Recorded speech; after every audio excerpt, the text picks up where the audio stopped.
स्वागत है आप सभी का जी राजस्थान में। मैं हूं आपके साथ अंकुर श्रीवास्तव। चलिए सीधा जयपुर का रुख कर लेते हैं। जयपुर में कानून व्यवस्था पर बीजेपी ने कांग्रेस सरकार पर हल्ला बोल दिया है। आपको बता दें कि प्रदेश में लचर कानून व्यवस्था का आरोप लगाते हुए बीजेपी यहां पर हल्ला बोल कर रही है और तमाम बड़े नेता भी यहां पर बीजेपी के मौजूद हैं। चलिए सीधा जयपुर का रुख कर लेते हैं। हमारे साथ शशि मोहन लाइव वहां से जुड़ रहे हैं। शशि मोहन, बड़ी संख्या में यहाँ पर जो प्रतिनिधि हैं पार्टी के, बीजेपी के बड़े नेता भी यहाँ पर मौजूद है, क्या देख पा रहे हैं हम?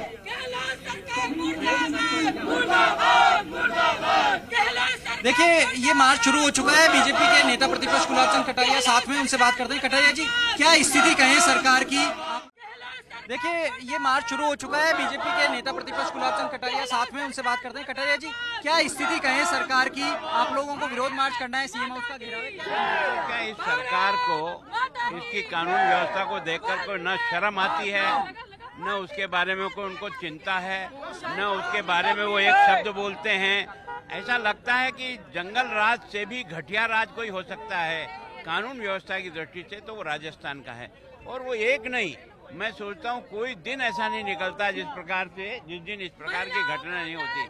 और उसके बाद राज्य का मुख्यमंत्री जहाँ का गृह मंत्री हो और उसके बारे में ये स्थिति हो, इससे ज्यादा दुर्भाग्य राजस्थान के लिए नहीं होगा। और अभी इन दिनों की जो घटनाएं मैंने सब देखी है, साधुओं की एक के बाद एक की हत्या, एक बालक की हत्या हो जाती है, एक किसान की हत्या हो जाती है, तो एक तरह से यह मान लो इस सरकार के सामने कोई प्राथमिकता है ही नहीं, ऐसी स्थिति है।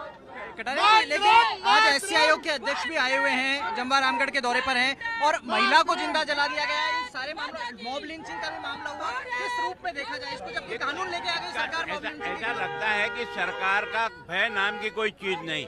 पुलिस का जो भय होता है वो भय ही खत्म हो गया। हर आदमी अपने आप में निर्णय करता और अपने अपने अनुसार निर्णय करके और काम करता है। अब वो चाहे उस अध्यापिका को जलाने का प्रकरण हो, चाहे कैसा भी है, एक के बाद एक घटना के बारे में अगर विचार करें तो ऐसा लगता है कि जंगल राज से भी बदतर राज कोई हो सकता है, वो राजस्थान का है। और राजस्थान के मुख्यमंत्री को बाकी दुनिया की पंचायत करने के लिए वो भाषण ठोकता है।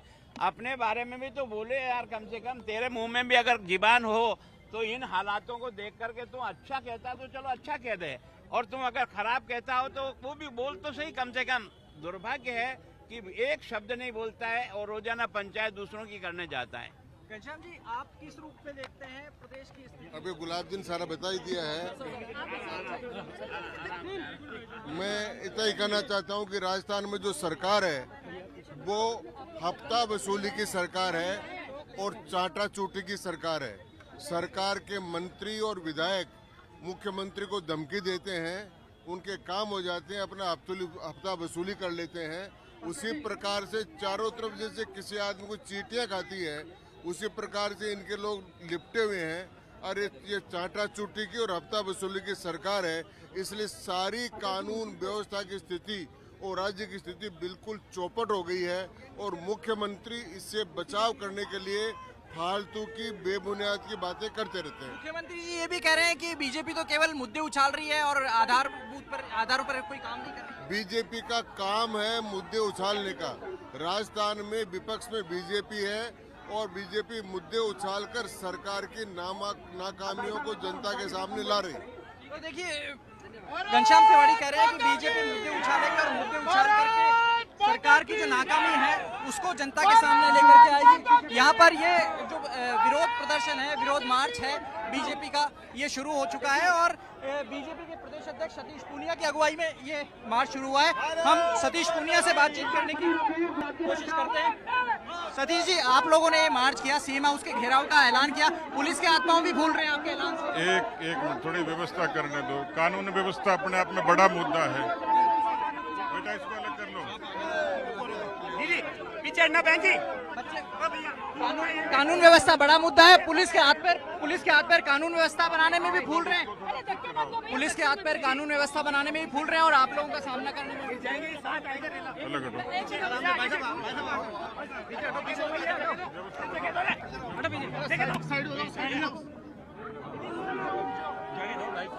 अरे साहब, यहाँ लग जाएगी यार, मार्च शुरू हुआ है, इसके बाद में इसके चलते धक्का मुक्की की स्थितियां बनी हैं और बीजेपी के नेताओं को भी मशक्कत करनी पड़ रही है। और इसी घेरे में बीजेपी के नेता यहाँ इस मार्च को शुरू कर रहे हैं। पूर्व प्रदेश अध्यक्ष अरुण चतुर्वेदी, बीजेपी के नेता और राज्यसभा सांसद घनश्याम तिवारी, प्रतिपक्ष के नेता गुलाबचंद कटारिया, प्रदेश अध्यक्ष सतीश पूनिया की अगुवाई में ये मार्च हो रहा है। और बीजेपी के जो नेता हैं वो व्यवस्था बनाते हुए यहाँ दिख रहे हैं, आपको जुटते दिख रहे हैं। अनीता बघेल हैं, पूर्व मंत्री और विधायक, वो भी यहाँ पर पहुँच रही हैं। जैसे ही मार्च थोड़ा सा सिस्टम में आएगा, जैसे ही मार्च शुरू होगा सही तरीके से, हम तत्काल दर्शकों तक सतीश पूनिया की आवाज़ पहुंचाने की कोशिश करेंगे और बताएंगे कि आखिर वो कहना क्या चाहते हैं।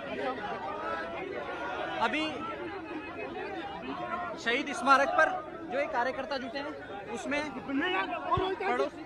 पड़ोसी जिलों से भी कार्यकर्ता पहुंचे हैं। और ये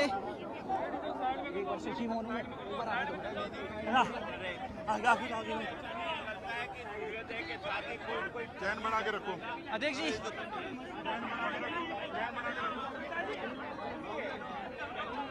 अध्यक्ष जी, ये मार्च आप लोग निकाल रहे हैं, सीएम हाउस के घेराव का ऐलान किया है, कार्यकर्ताओं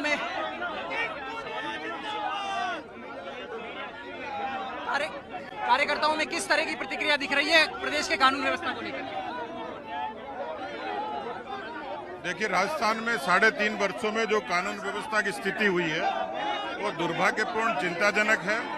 और अभी पिछले दिनों लगातार जो घटनाएं हुई हैं उन घटनाओं से पूरा प्रदेश उद्वेलित है और एक प्रतिकार का एक तरीका है। हमने आज शुरुआत की है, पूरे राजस्थान के विधानसभाओं में, जिलों में इसी तरीके से प्रतिकार यात्राएं होंगी।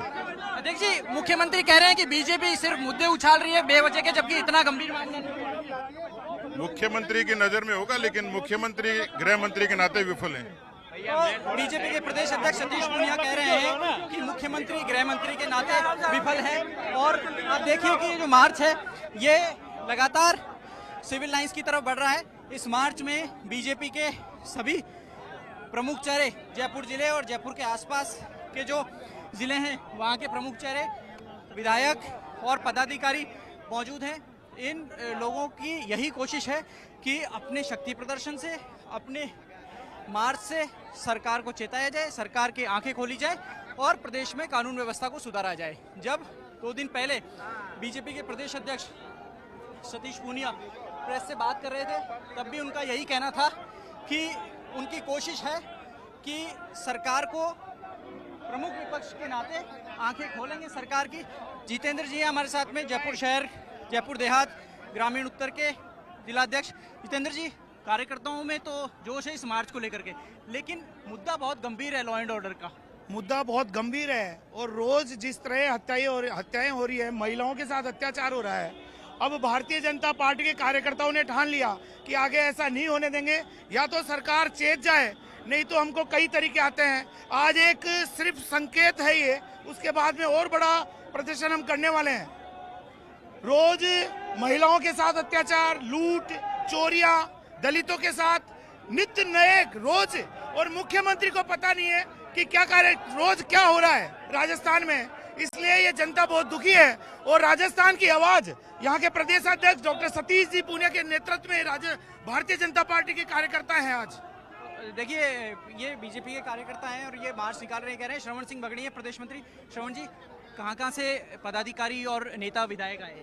देखिए, पूरे जयपुर के आसपास जो भी दौसा, सीकर, झुंझुनू, कोटपुतली, अलवर, यहाँ के लोग, और जयपुर शहर के मुख्य रूप से, और देहात, उत्तर और दक्षिण के सभी कार्यकर्ता हैं, सभी नेता हैं। और इस भ्रष्टाचारी कांग्रेस के खिलाफ ये एक प्रदर्शन है। और पूरे देश की जनता, जिस प्रकार से पूरे राजस्थान की जनता त्राहिमाम कर रही है, जहाँ न्याय नहीं मिल रहा है, उन जनता की आवाज़ के लिए आज बीजेपी के कार्यकर्ता यहाँ जुटे हैं।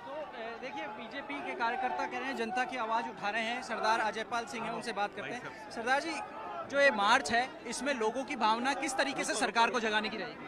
ऐसा है, जो भी सरकार में जो अत्याचार हो रहे हैं, जिस तरह रेप हो रहे हैं, जिस तरह क्राइम बढ़ता जा रहा है, उसके खिलाफ ये विरोध प्रदर्शन रैली है और सरकार तक में आवाज़ पहुंचाना चाहते हैं, जाग जाओ, वरना आने वाला टाइम जो है वो ठीक नहीं है और निश्चित तौर पे अगली सरकार बीजेपी की बनेगी और इन सब व्यवस्थाओं को ठीक करेगी।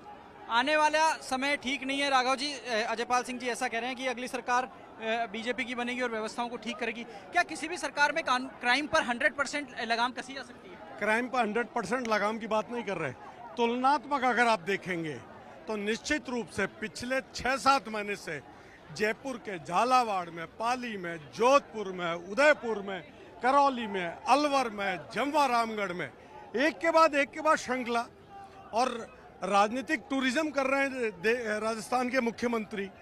तो यहाँ की कानून व्यवस्था को संभालना चाहिए। यहाँ के धारीवाल जी कहते हैं राजस्थान के लोग मर्द हैं, तो ये शर्मनाक बात है। जयपुर शर्मसार हो रहा है, राजस्थान शर्मसार हो रहा है। और जयपुर के बारे में तो कहा जा सकता है कि ये राजस्थान की राजधानी नहीं, अपराध की राजधानी हो चुका है। आज जयपुर में जो जोश आप कार्यकर्ताओं में देख रहे हैं, ये इस बात का परिचायक है कि ये अंगड़ाई ली है। अभी तो लड़ाई लड़ने के बाद गहलोत सरकार कहीं नहीं दिखेगी, हम आपको विश्वास के साथ कहते हैं। देखिए राघव शर्मा कह रहे हैं कि अभी तो ये अंगड़ाई ली है और अगर लड़ाई लड़ेंगे तो उसके बाद में सरकार कहीं नहीं दिखेगी। अलग अलग जगहों से लोग आए हैं और ये भरतपुर से आए हैं नेता। आप देख सकते हैं कि मुकदर लेकर के फौजदार जी आए हैं हमारे। फौजदार जी, क्या मैसेज दे रहा है आपका ये मुकदर? ऐसा है, राजस्थान की कानून व्यवस्था बिल्कुल बिगड़ चुकी है। आए दिन लूट, बलात्कार, महिलाओं के साथ अत्याचार, गोकशी। आज सरकार को संदेश दे रहे हैं, लेकिन नहीं, फिर सरकार अपनी कानून व्यवस्था नहीं सुधारेगी तो इस डंडे का मतलब है जो ना माने झंडाते वो माने वो डंडाते। जो माने डंडाते वो माने डंडाते। शैलेश जी है। शैलेश जी, भरतपुर संभाग से कितने लोग लेकर के आए हैं आप लोग, क्या मैसेज है? पूर्वी राजस्थान में ईआरसीपी का मुद्दा है, आप कानून व्यवस्था के मुद्दे पर कह रहे हैं। देखिए, जिस तरह के हालात पूरे देश के अंदर अभी चल रहे हैं, राजस्थान में जो कानून व्यवस्था की हालात हम सब देख रहे हैं, भरतपुर में भी अभी आपने देखा होगा पिछले दिनों संत को आत्महत्या करने पर मजबूर होना पड़ा। अवैध खनन के मामले हैं, उसके बाद भी लगातार बलात्कार की घटनाएं भरतपुर जिले के अंदर हो रही हैं। उन सब के विरोध प्रदर्शन में आज भरतपुर से करीब 150 से 200 कार्यकर्ता जयपुर इस धरने में शामिल होने आए। भरतपुर में, पूर्वी राजस्थान में ईआरसीपी बड़ा मुद्दा है या लॉ एंड ऑर्डर? देखिए, ईआरसीपी डेफिनेटली बड़ा मुद्दा है और हमारी सरकार की ही योजना थी ईआरसीपी और केंद्र सरकार की पूरी मंशा है उसको करने की। लेकिन उसमें जो टेक्निकल खामियां हैं उनको अगर अशोक गहलोत जी उसे पूरा करके भेज दें तो निश्चित तौर पर ईआरसीपी को 1 महीने 2 महीने के अंदर ही केंद्र सरकार लागू कर देगी। देखिए, ईआरसीपी को मुद्दा मान ही रहे हैं, लेकिन साथ में लॉ एंड ऑर्डर भी मुद्दा है। कर्मवीर जी हैं हमारे साथ में। कर्मवीर जी, आप कोटपुतली से आए हैं। जयपुर ग्रामीण आसपास संभाग के भी लोग खूब पहुंचे हैं यहाँ पर, लेकिन आपके वहाँ पर लॉ एंड ऑर्डर की क्या स्थितियाँ क्या? हमारे यहाँ लॉ एंड ऑर्डर की वही स्थिति है जो पूरे प्रदेश में स्थिति है। जंगल राज है, गुंडा राज है। पूरे प्रदेश में कांग्रेस की नजर में तो लॉ एंड ऑर्डर बढ़िया है, आप लोगों की नजर में नहीं, बिल्कुल। आप बताइए कहाँ अच्छा है लॉ एंड ऑर्डर? आप देखिए पश्चिमी राजस्थान में, देखिए पूर्वी राजस्थान में, देखिए आप देखिए पूरे राजस्थान में जंगल राज है। कहीं भी कोई ऐसी स्थिति नहीं है कि कहीं भी कोई अच्छी स्थिति हो। पूरे प्रदेश के अंदर जंगल राज है, गुंडागर्दी है और तानाशाही है और इसके अलावा कुछ नहीं आपको देखने को मिलेगा पूरे प्रदेश के अंदर। देखिए, पूरे प्रदेश की जो स्थिति है उसी की तुलना की जा रही है, बात कही जा रही है। ये देखिए, कन्हैयालाल जी हैं मालपुरा से, मंजीत जी हैं मुंडावर से। कन्हैयालाल जी, आप मालपुरा से आए हैं, पूर्व उप मुख्यमंत्री का भी आपका जिला है, लेकिन वहाँ तो ये कहा जाता है कि लॉ एंड ऑर्डर बेहतर हो रहा है। कोई लॉ एंड ऑर्डर बेहतर नहीं है। पूरा सर जगह पे पूरा अभी कल की घटना है कि वहाँ पे जहाँ जिस तरह से सरकार के अंदर जो हमारी गौ माता उसका गौ को ललवाड़ी के अंदर वहाँ काटा गया है, महिलाओं पे अत्याचार बढ़ रहा है, हर तरीके से पूरा कानून व्यवस्था पूरी चौपटों के पड़ी है। टोंक की जितनी दशा टोंक और मालपुरा के अंदर तिरंगा यात्रा निकाली जाती है।